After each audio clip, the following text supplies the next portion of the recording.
Assalamu alaikum wa rahmatullahi wa barakatuh. Assalamu wa rahmatullahi wa barakatuh. Sheikh, these days, lots of Muslims, they do nikah inside the mosque. And then once nikah is done and the murakka and everything is done, everyone goes to marriage hall for walima.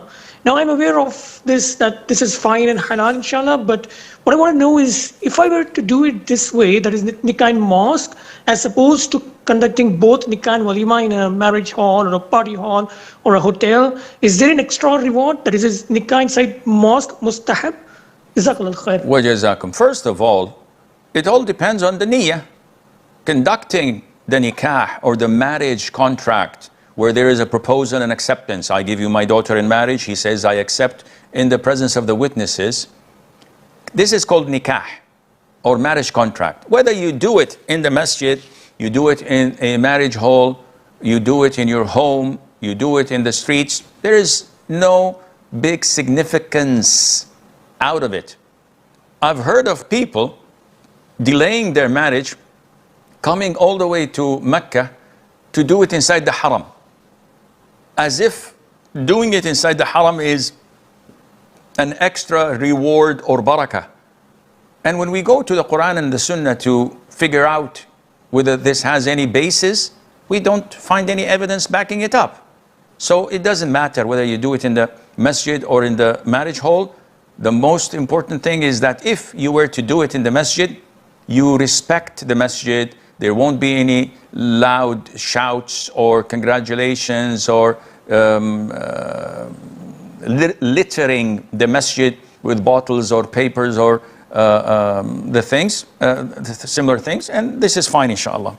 Al-Maliki followers, when you go to Morocco, Algiers, maybe some places in Nigeria or whatever, what they call Sadl. They don't put their right hand over the left on the chest, they leave their hands to their sides. So what's the point of that? Some scholars say that the followers of Imam Malik started doing this when he started praying like that. Why would Imam Malik, Imam Dar al-Hijrah, pray like that when he knows that the Sunnah of the Prophet, as in the hadith of Wa'il ibn Hujr, may Allah be pleased with him, was to put the right over the left on the chest, and this is the Sunnah of all Prophets. Why would Imam Malik do this? The reason was that at some time or period of history, there was a disagreement between the Muslim ruler and Imam Malik, which happens throughout history with all scholars. This happened with Imam Ahmad, this happened with Imam Abu Hanifa, this happened with Imam Ibn Taymiyyah, who died in prison. All great scholars are tested. And usually, if they don't kiss the backside or they don't polish shoes, they will be thrown in jail. This is the norm. So there was this disagreement which Imam Malik refused to compromise the religion, which led the Muslim ruler to flog him and beat him in prison. That led an injury to his arm, which prevented him from being able to lift it, so he used to pray with his arms to his side.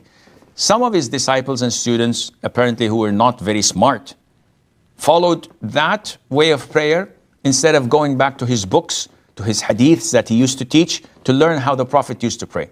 And they mimicked that and made it part of their religion or part of their school of thought, which is totally bogus, which is totally not true.